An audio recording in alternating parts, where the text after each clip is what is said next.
Hello everybody, this is Jane Hamilton Parker. Today I'm going to talk about angels. Have you experienced an angel in your life, or have you thought you've had an angel guiding you? I just move this so it can guide me. Right, I'm in my garden today, so beautiful. Right, the four angels that we do know of is the angel Michael, which represents Sunday, the angel Gabriel, which is Monday, Uriel, Tuesday, Raphael, Wednesday, and Sapphofine, Thursday, 6 Barchelion. And there's actually 7 archangels, which are God's angels that we would know of. And all these angels represent many things. So the highest angel would be seraphim. I call them seraphims, the highest angels. Now, angels are nothing new. We all feel that from biblical times there's been angels, and we always felt that we do have an angel watching over us, especially when somebody is ill. We send up our thoughts to the healing angels to help people. And I can talk about what I like to think. There's angels of pity, which are helping people at the moment, the angel of mercy, there's the angel of love, and there's seraphims. But I had an experience of an angel many years ago. I remember I wasn't very well. I went to bed quite early, and I had a little kitten I took up with me, Angel. Very appropriate, isn't it? And suddenly I felt something, a presence on my bed, and I heard the cat meowing and purring, and I knew I wasn't lucid dreaming. And I saw a figure of a person set on the bed, and I saw really wings made up of 1,000 tiny stars, millions of stars, so bright and beautiful, like crystal, looking at a glistening outfit. And I went to put my hand out to reach out to it. My hand went through it, and I knew I wasn't dreaming because the cat was looking at the same time. And we do have visitations of angels. I can remember another story. When I was a nurse, I was working in an old people's nursing home, and there was this old lady, very sweet old lady, that had no relatives living whatsoever. Suddenly she looked up to the door and said, "Look, there's an angel over there." And of course all the nurses looked around, and because they said she won't be here much longer. And this lady actually died as she said that, and then she came back again and said, "The angel's coming for me." Now I looked up again and I saw a bright light. Once again I saw a figure of a very tall person made up of a million little tiny stars, beautiful. And then she passed, and then I saw a big smile on her face, and I thought, how lovely. Though she hasn't got anybody that came for her, she's got God's angel that's come for her. Now there's lots of people that work with angel cards or experience angels or talk about angels, but to actually see one in reality is a different thing. When people are ill in hospital, we always ask and say to them, the angels are with you, or you might give them a lovely healing stone with an angel on. But we always hope that the angels are listening. My favourite song is "I Believe in Angels." When I do the theatre or I do a demonstration in the spiritualist church, they always play that for me. And I feel it's so beautiful that they explain the angels going across the bridge and they walk the stream, and it's really, really lovely. I'd like to hear your stories or experience of an angel, because there was a fallen angel, wasn't there? That was Lucifer, that fell from God's grace, that came to the earth in darkness, jealousy. But I don't see angels like that. I see angels that are guiding us, that's with us from conception and putting us on the right pathway. Because in this life, you've got a pathway. You can take the wrong pathway or the right pathway, and you have to use your own free will. And somebody said to me, "Do you think animals, Jane, have angels?" Well, I'm sure there is a presence on the other side that comes for the animals. The only one I can think of is St. Francis of Assisi, and I'm sure he's helping animals passing over. But angels can be an figment of people's imaginations. Angels can be from all different things. I like to think we've got on the earth plane at the moment, on the earth, 4 angels trying to put the world right. We have the angel of mercy trying to help those poor people in Ukraine.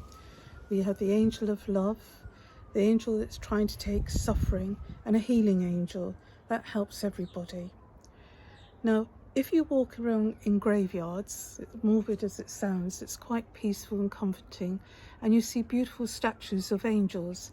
I find it quite sad when I come across children's graves or babies' graves, and they have a little angel. They're representing peace and goodness and love. And there's quite a lot of poems related to angels. And there's really, all going through the Bible there is, and songs and everything like this. If you go to the Vatican in Rome, you see all painting of angels on the ceiling, and you'll see all these great artists would paint angels by God's throne and everything. Now, did those people really visualize what that angel looked like, or did they actually see that angel? Michelangelo was a great one painting angels and figures and everything, and I believe he fell out with the Pope at that time and started drawing rude things associated with the naked men in the Vatican. If you look very closely, you will see it. And that's just, I suppose he felt that people really that could see things visually would notice that. And I believe there are angels. I believe there's earth angels that help people. I see nurses as angels, dedicated nurses. I see ambulance drivers, paramedics. People that help those that are suffering are sort of very on an angel vibration, helping others. There's people that's being unselfish, going to Ukraine, trying to get food through, trying to get bandages, medicines and everything. They're earth angels. Now, the angel that I saw was very real, and it brought a sense not of peace, but very much a knowing of love, very much that everything's okay. And it's a beautiful experience that I had. Now, some people say, well, what about the angel of death? Well, death comes to us all, doesn't it? Even the animals got to die, even plants, but they come back again. So when people are dying upon, they do have somebody that comes for them, that brings them comfort. And nobody can predict when somebody's going to die. I always believe it's in God's hands. If we see people suffering with cancer or anything like that, we just send a prayer and ask for the suffering to be over.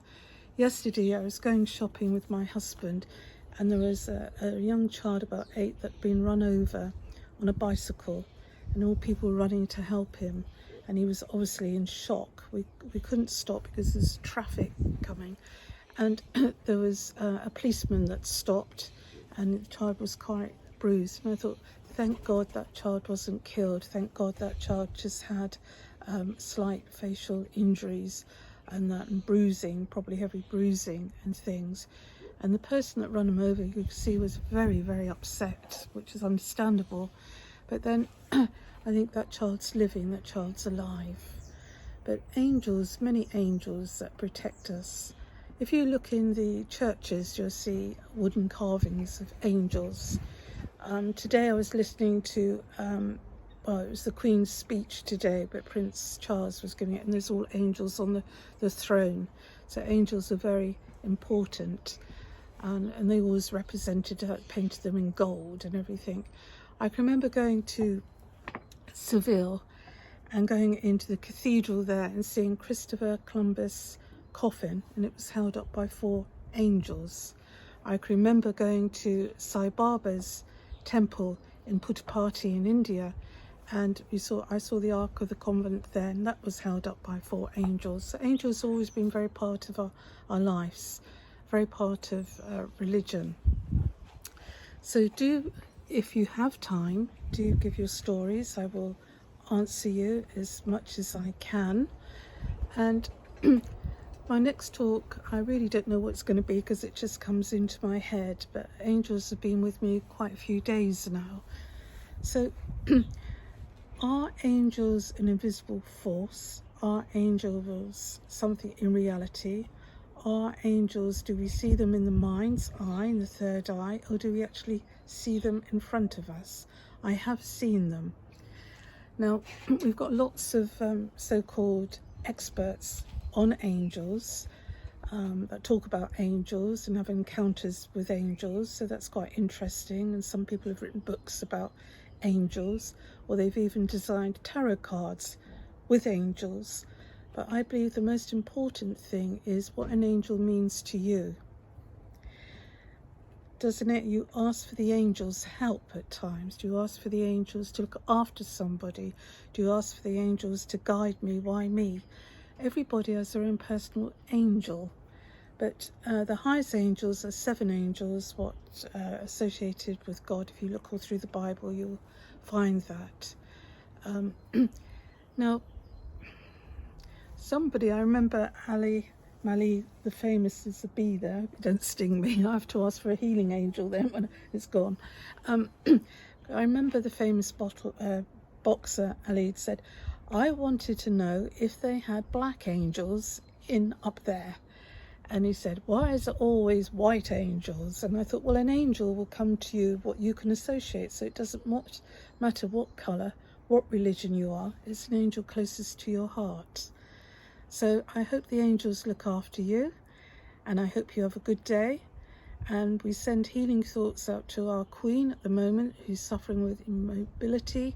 And I know she's going to make the Jubilee celebrations. So God bless you all and keep safe. May the angels always bless you.